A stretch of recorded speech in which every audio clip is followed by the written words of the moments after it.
Now, let's look at cutting coping for a tight curve radius, meaning a radius that is less than 8 feet.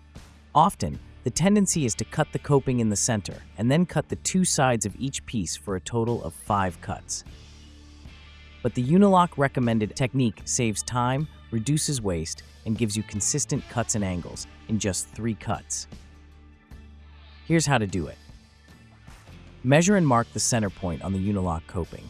Align the coping at points A and B to ensure they are flush with the inside of the wall.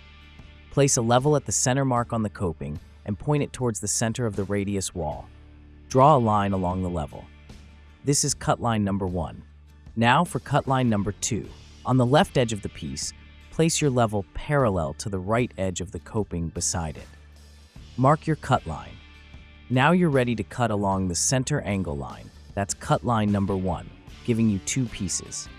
Setting aside the unmarked piece, saw along cut line number 2 on the marked piece. Line this cut piece up with the rest of the coping and ensure you have the proper overhang of 1.5 inches on both sides. Set the factory edge of the second piece next to the first, rotating it slightly to adjust for the overhang on the far side. Place your level parallel to the first piece and draw a line on the uncut edge. This is cut number 3. Make the final cut along cut line number 3. This piece should fit nicely with the rest of the curve. Repeat these steps until all the coping pieces are in.